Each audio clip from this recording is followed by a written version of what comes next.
Welcome to Life and Inside Job. How are you doing today? How's your inside life? I'm hoping that it's all really peachy and flowy today, or at least there are some patches of peach and flow available to you.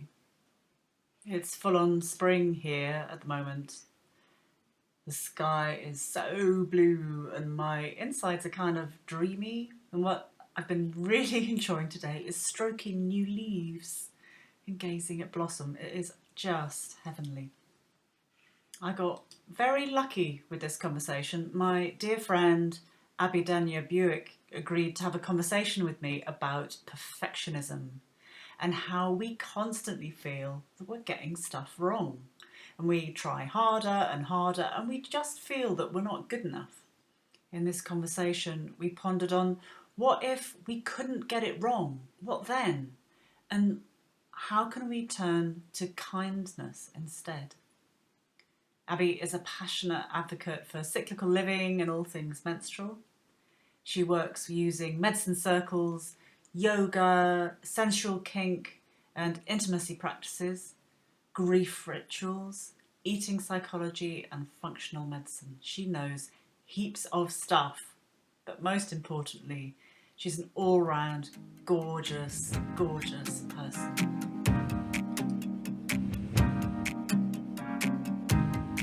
Hey, Abi.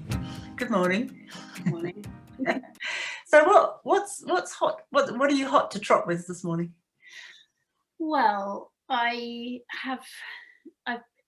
been noticing this kind of theme that just keeps emerging from like different areas within me, within other people, in conversations I'm having around how even when we sort of think we're trying not to be perfect, somehow we're trying to be perfect. And kind of the exhaustion around, like, so I've just been pondering really what is this sort of internalized perfectionism, or it may be slightly more nuanced than like just the sort of simple line of trying to be perfect, but it's just something that I'm kind of noticing in a lot of areas. And I think, working in different areas of health, I don't know whether I'm just sort of wondering if it's becoming sort of more of a thing, or like I'm just noticing it more. So that's kind of what's been on my mind.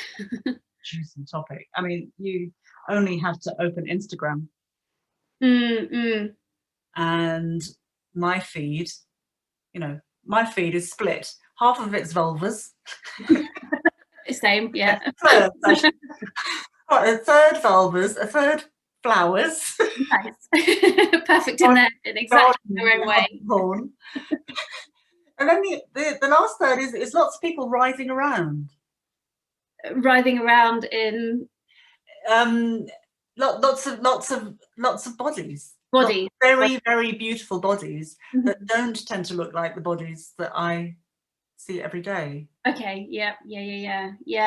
I think, I would think that Instagram and social media in general have a massive role to play in this kind of perfection, and what we're sold as sort of ideals. And it's a double-edged sword, isn't it, with things like social media, because of the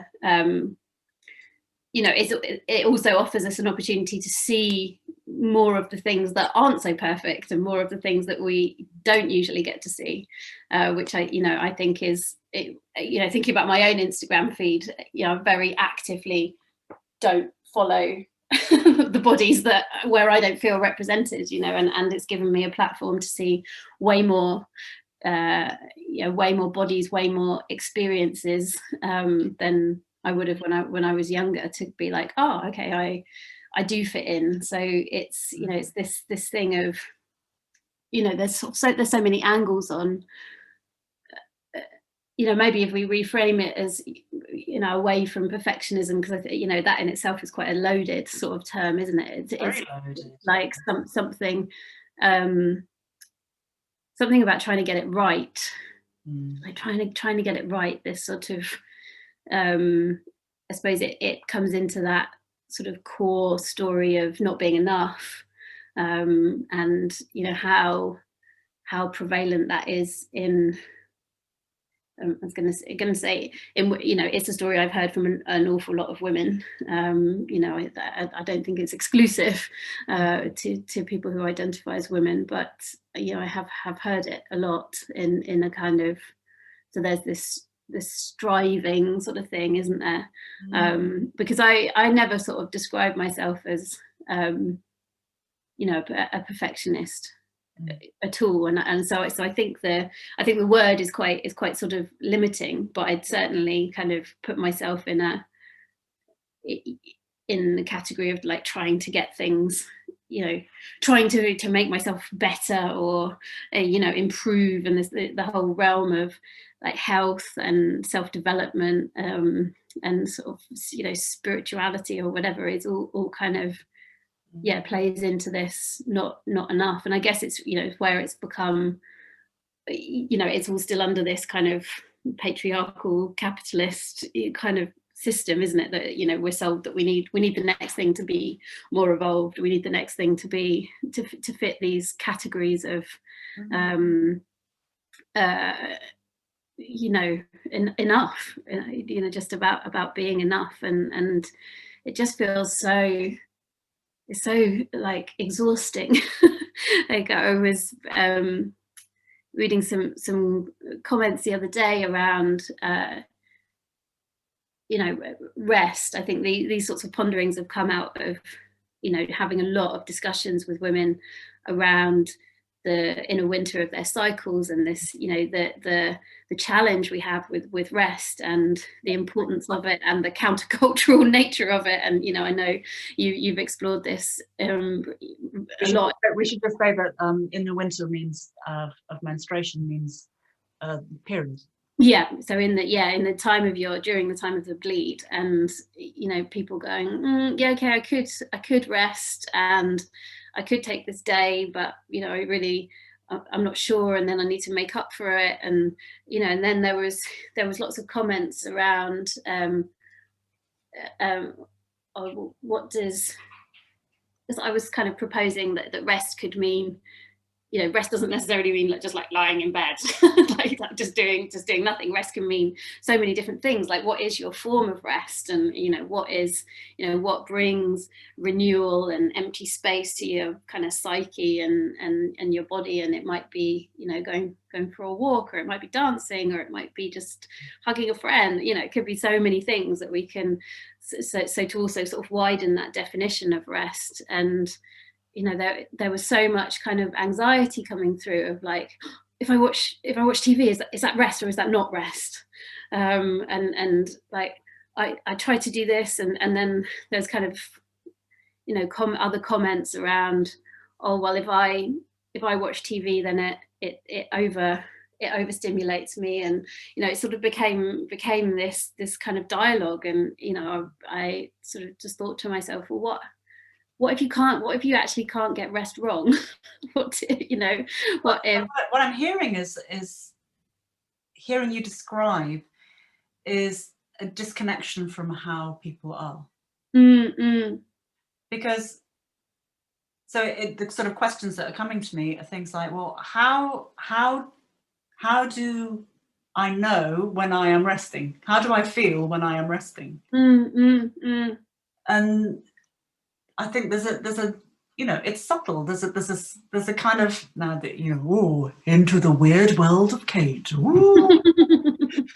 There's a kind of slightly inside my skin feeling. So it's not muscular, or maybe it's connective tissue. Maybe, I'm talking to somebody about fascia soon. So oh, lovely, my favourite. Yeah, anyway, so maybe it's fascia. Who knows? But what I experience is slightly inside my skin, a smooth feeling.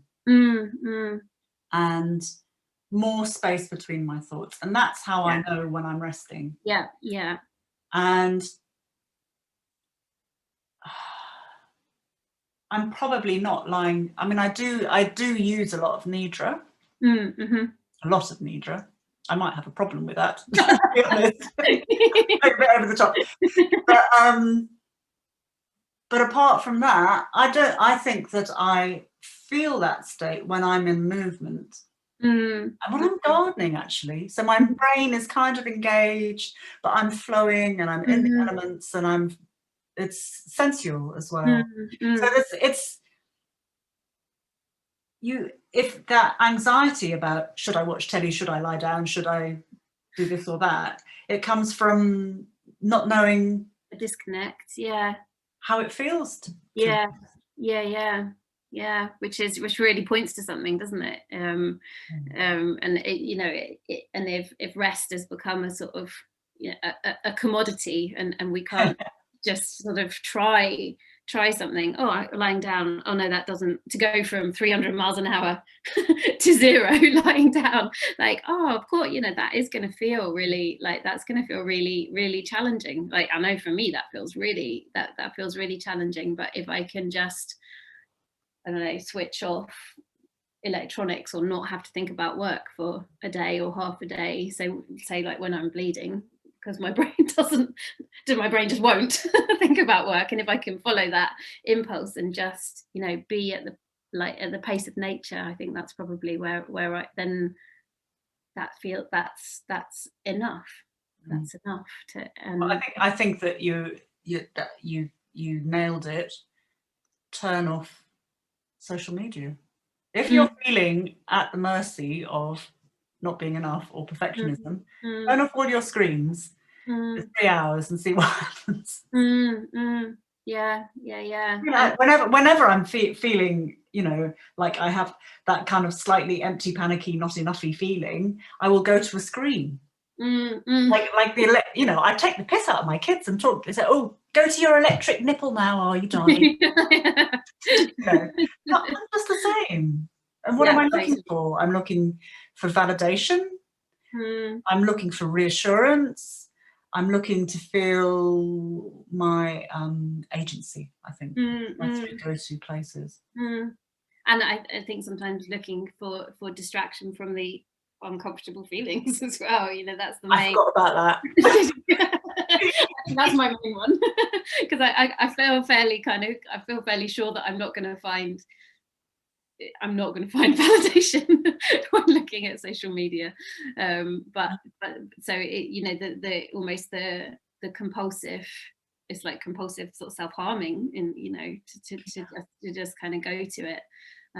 So yeah, that sense of how we can create space to know what's true for us, whether it be like just rest, or like making choices about food, or that it just doesn't come from all of these external. I suppose there's so many external influences and ideas coming at us all the time, that we really need to take that sort of active space away to go, oh, hang on. Yeah. So how do we interrupt? How do we stage the intervention?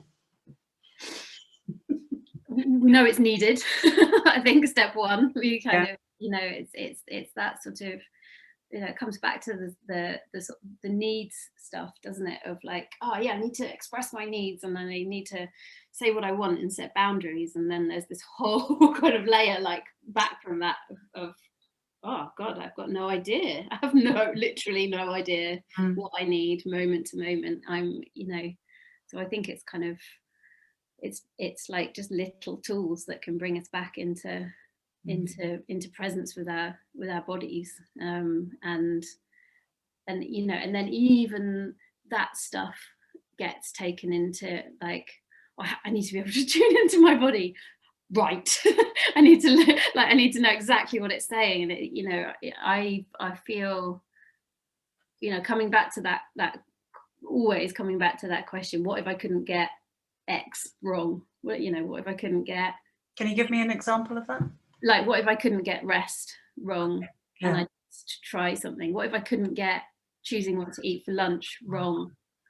Like just staging everything as an experiment, just really, that for me is like, it just moves me from this kind of contracted, restricted feeling in my brain body to like something kind of, you know, much wider. And I think, you know, my having as like a really kind of long-term experience of that was in my life was kind of trying to conceive. You know, there's nothing like just, you know, nearly 10 years of just like, oh, this thing that I really want isn't happening. It must be my fault. What, you know, what am I not doing? What's the next thing to do? And, you know, and going. So I think that's my sort of lived experience of, I'm not trying to get something perfect, but I'm also not in a very accepting place of what is, because there was this striving, because there was literally trying to achieve something that wasn't happening. So it, you know, it became like, you know, what's the next fix? So living in this sort of perpetual anxiety, this perpetual sense of my body's getting it wrong because it won't do this thing that's so natural. So I think part of the reason I have such strong opinions about like just wanting to like turn some kindness back to ourselves, and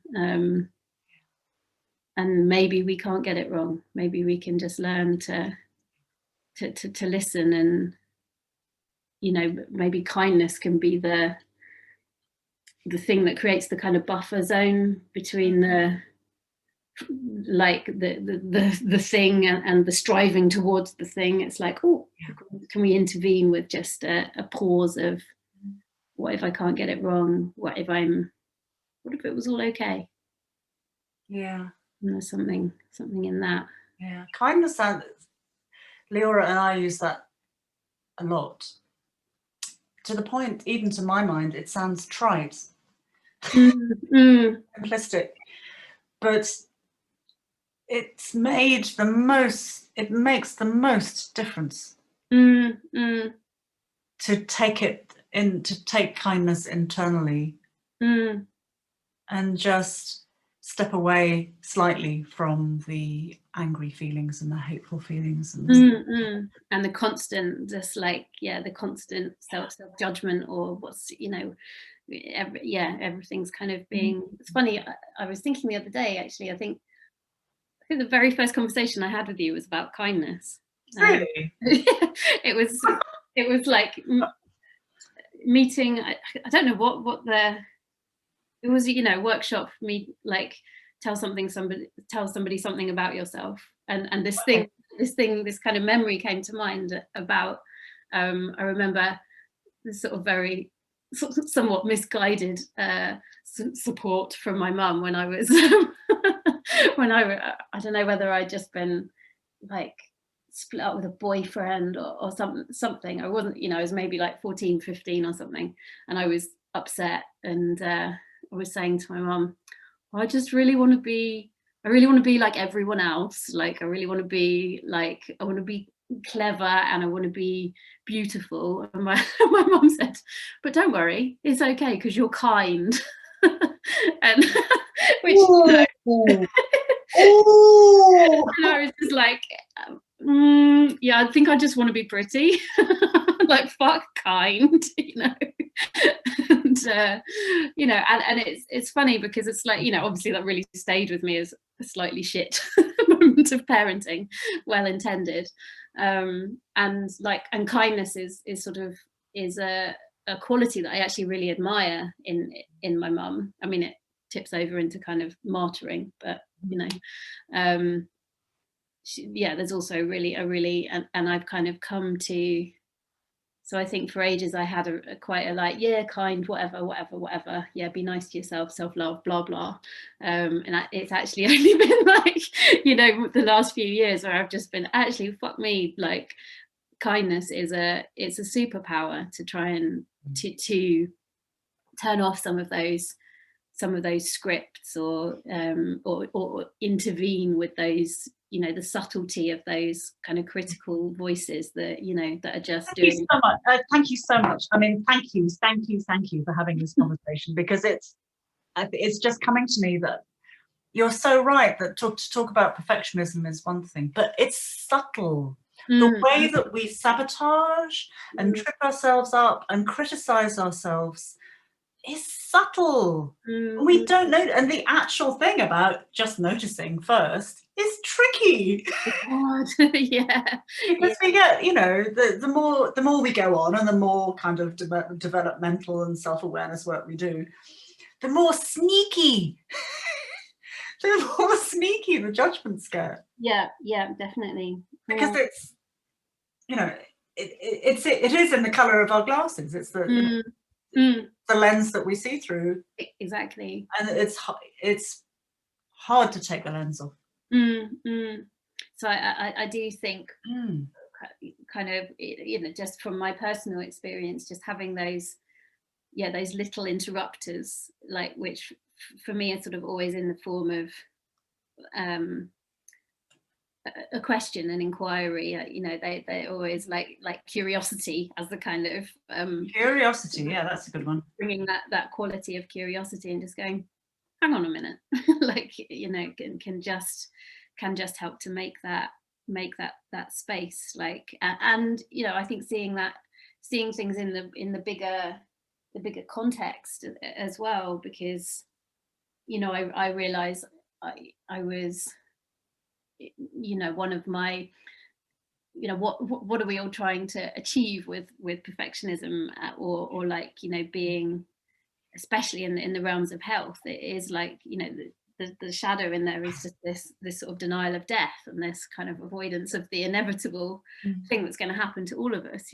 Again, that's the water we swim in as a culture as well. And there was definitely, I definitely moved towards working in health as a, having lost my dad very young to cancer, and having then been told it was my fault because he caught a cold off me. There's some very kind of unconscious things of that must be healthy, like, if not healthy, you will cause harm, or terrible things will happen, or you'll have to face enormous amounts of pain. So there's a kind of unconscious drive there, and then looking and then feeling in that world of there's so much perfectionism sitting in lecture theatres of 300 nutrition students, like thin white women with shiny hair, and just feeling like, I don't fit in here. I don't have the right body type. I'm not interested in not interested in weight loss. I'm not interested in perfect diet.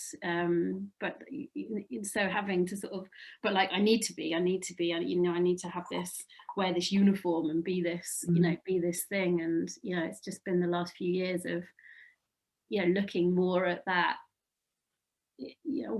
what's really running that world, and how. What's it for? That's what I want to know. Yeah. I think that's a really good question for us to ask ourselves when we're making changes in our life, but also for our clients, So, you want to lose the anxiety or whatever, or be like this or that, but why? Will you then be loved? Lovable? Is that what it is? Will you then be, in your case, safe? Can you save people? Yeah. Like worthy, what is that? like what's behind all of those things. Yeah. And that's where we should be working, really. Yeah. That's where the juice is. And widening the lens to the system that those ideals are in, rooted in white supremacy, rooted in capitalism, rooted in the patriarchy, and just going, actually, do I want to buy into any of that? Can there not be space for a more, just a broader range of experience, and this whole like desire to create this kind of monoculture of unaging, fast-moving, cisgender white bodies. It's just like, why would we want that? Like, nothing in nature lacks diversity in that way. So why don't we want to celebrate all all of our unique perfections. Who would want to live in that world though? Sterile, strapped down. Sameness, yeah.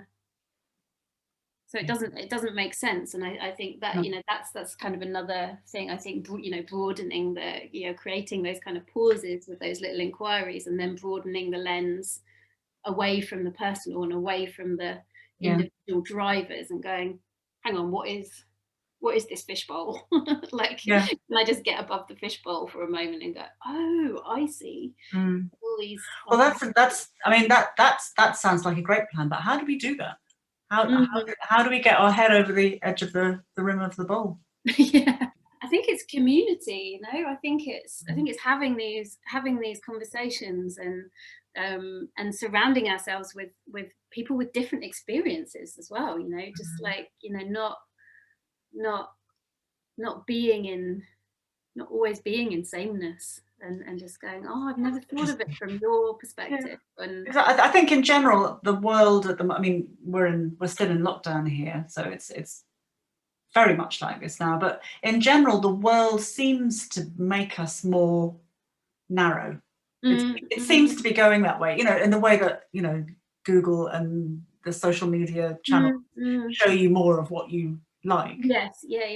And I can kind of feel my worldview getting smaller. Kate's Woomy World. There's not much. Kate's Woomy World is turning into Kate's Woomy Broom Cupboard. I feel like I'm just longing to go and hear other stories and to be with difference again. And I used to. And that longing does feel really amplified in lockdown kind of situation as well. But I feel I've been feeling recently, that I need to, because I don't have children. There's also, and I often feel really inspired by people in their like early 20s, and how they're seeing the world and what they're bringing, and that I'm like, oh, it's gonna be okay. And and it's like, oh, gosh, I need to consciously make effort to be around those people, or to have meaningful relationships with my friends' children, for example, because otherwise that sense of coming into your broom cupboard is could be really real. Trying to wind my frog. Yeah, and and other anybody who just has a different life. I just want to know. I like hearing about people's lives. I don't want to seek everyone who just validates my own worldviews. I want to know about difference. So I think the value of sitting in circle and hearing other people's stories and asking questions and just coming with an open heart, an open mind, and that curiosity as the lens is really important. Yeah, no one told me how much fun it would be to have teenage kids. People talk about how hard it is, and it's not without its challenges, obviously, but they bring all the stuff you're talking about, that freshness and that otherness. I don't get their world. It's peculiar. Tell me more about that. Even when they're your own children. Totally. Yeah. But I'm challenged. They wake my brain up. They give me new concepts, different ways of thinking. Totally. Ways of looking at the world. It's like, wow, this parenting business might just pay off. I might just. And that's I just think that's just so important. To stay open to going, and when we can go places and have different experiences, when we can go places and be the minority voices, and all of that is I feel a kind of a moral responsibility to do that, but also in myself a desire, because I feel like it will keep me engaged with life, and not not wrapped up in my own kind of navel gazing, trying to be something, because it's just like, okay, what if it's just okay? What if I'm just okay? What if I'm just living one kind of life and having some kinds of experiences, and if I can value curiosity and kindness towards myself and towards other people, maybe that's okay. That's enough. Yeah. Yeah. Well, that sounds like pretty good hot stuff to me. Mm. So here's a stonker. Here's a stonker for you. How would you know if you were enough? What would that be like? Well, yeah, that's a great inquiry. I suppose that, like, when you ask me that question, I have quite a sort of strong sensation, like, around the back of my heart. It feels like a sense of rest. I mean, just following the sensation and not thinking about the meaning of the question, but just go, oh well, my body had a response to that, so what's that? Okay, so it feels like rest, very particularly behind my heart. So there's this sort of sense of a contrast of not enoughness is like my heart out here going, please love me, or please tell me I'm okay. And then your sleeve. well, yeah, what if you were just not? And then my heart goes, oh God, God, okay, yeah, I can just be here. It's like that sense of when you really drop into the back body, that is just that as kind of presence and groundedness, and like, oh, I can, if I'm enough, then I can just be here in this life, in this body, having these experiences, and that's okay. It's like it's really radical. It's So if you can tell me to bog off. It sounds more like therapy, but as an experiment, okay? And you can tell me to bog off. If you access that feeling of your heart resting, and that you are enough, then what would you do after we get off this call? Then I the first thing that came to me was like, go for a walk. Right. It's like, be, just go, just be, just not go, right, what's the next thing that I have to do to be a valid human in this world? What's the next, what do I have to produce now? It would just be like, okay, what does my body feel like doing? Oh, I've been sat down for an hour, it feels like moving. Oh, the sun's shining, sort of. I could go outside and be. So, but in theory, it would be possible to nourish. If we all identified our own somatic sensation of enoughness, of internal validation, I've been thinking about that quite a lot recently. Then we could nourish that sensation, amplify, because it's already there. Part of you feels enough, otherwise you wouldn't be able to access it. Wouldn't be able to know that, yeah. So that could be the practice, couldn't it? To let your heart drop back. Yeah, and it might be different for other people, and it will be different for everyone. Different times, and where that fits, that will come through. Could come through a lens of the menstrual cycle, and where it's I'm day 5 now of my cycle, so there's a developing sense of my enoughness that certainly wasn't there 5 days ago. So that's interesting. So tell me about how your sense of enoughness it's a new word, don't you know? It's a good one. Shifts with your menstrual cycle. Well, I don't think it's the same every cycle, but for say when it's feeling kind of, when I'm feeling contented with it, I would say I would say my most feeling of enoughness probably does come in this kind of early inner spring, so just past bleeding, for me. And yeah, because I have this sense of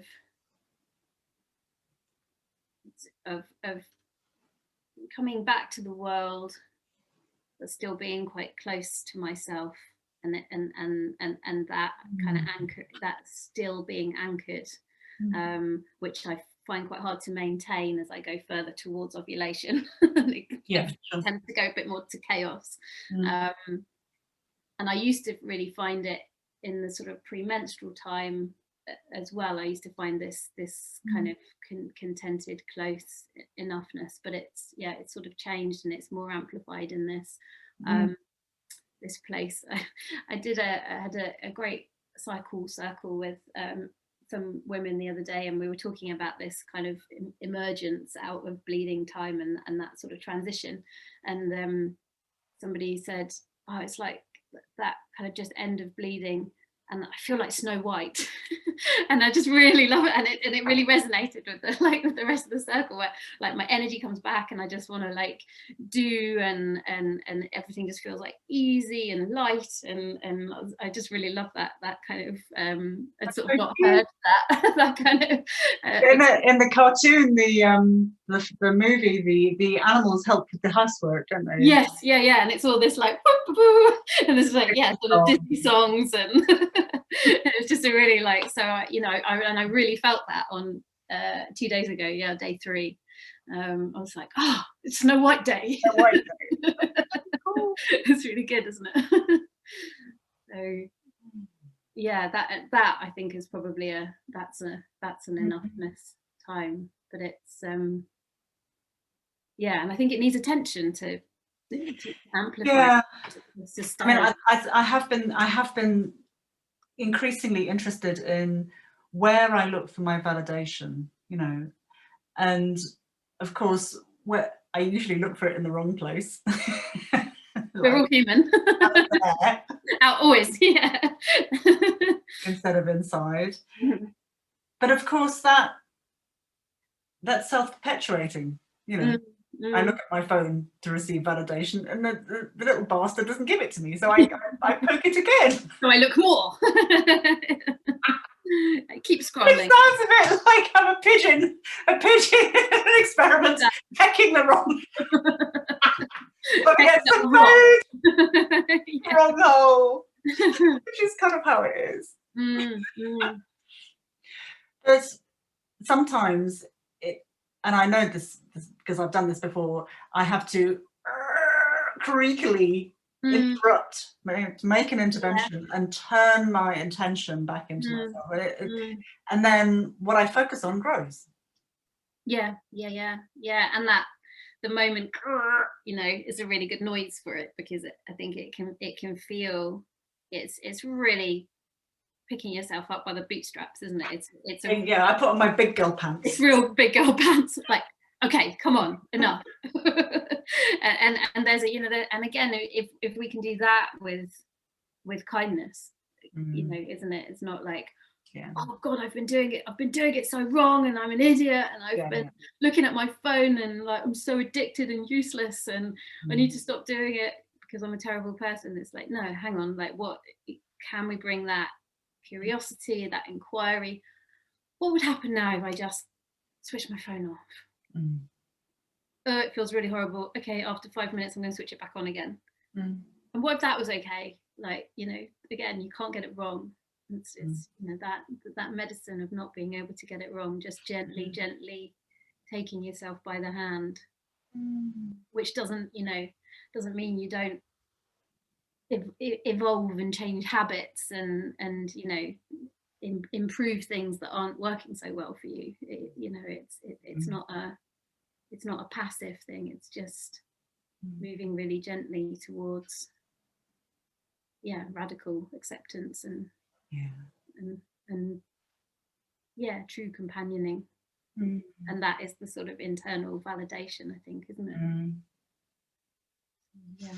So if you could narrow it down to one thing that you use in your life or that you recommend for your clients to take the edge off this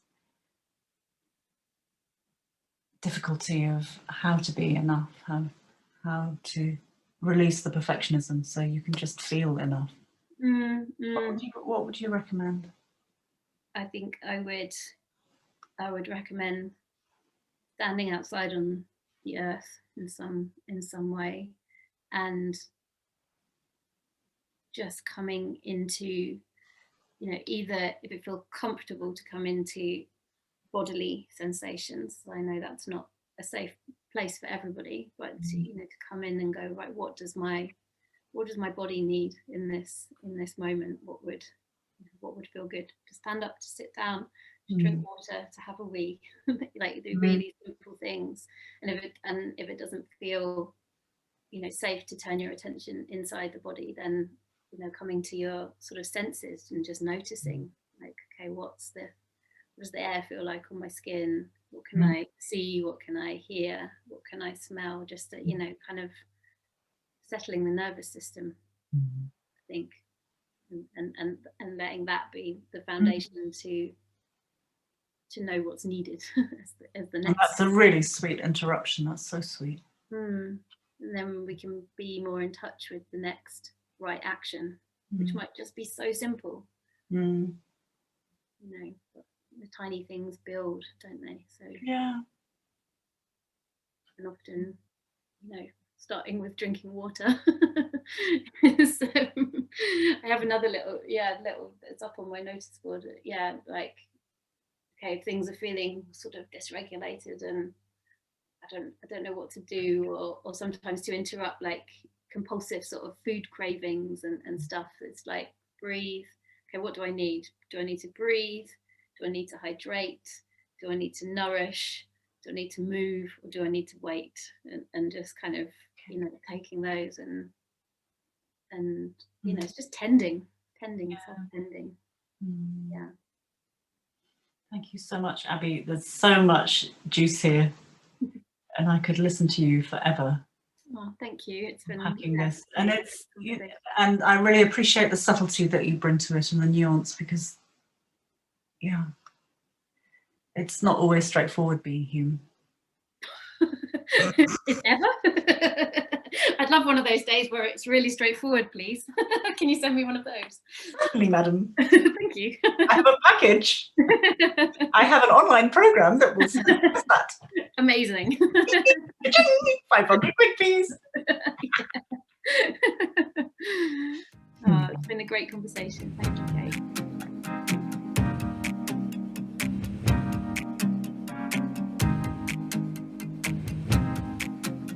So why not just declare that we are enough? We're okay. We're just fine being in a body and having these experiences that we're having. That I am and you are and all our people are too. If you're not a menstruator and you work with people who do, then Abi has a fantastic course starting in June. This is in 2021. And it's called The Menstrual Cycle for Non-Menstruators. And if you want to understand how you can support the menstruators around you to live with their cycle, maximise the gifts, and to understand why you seem to be living with 4 different people, then this could be an interesting one for you. Check it out. I've put the link in the show notes. You can find Abi at nutritionforchange.com or over on Instagram at, and I'm going to spell this, abi.denyer.bewick, Abi Denyer Bewick. Or if you fancy joining the conversation, you can find me over at Instagram at Kate_Codrington, and I'd love to connect with you there. If you've liked this episode and found it useful and the adventures in my woomy broom cupboard, it would be fabulous if you could share it with a friend who might also benefit, or leave a review. That would be really sweet. And don't forget to join me very soon for another extraordinary voyage into the inside world.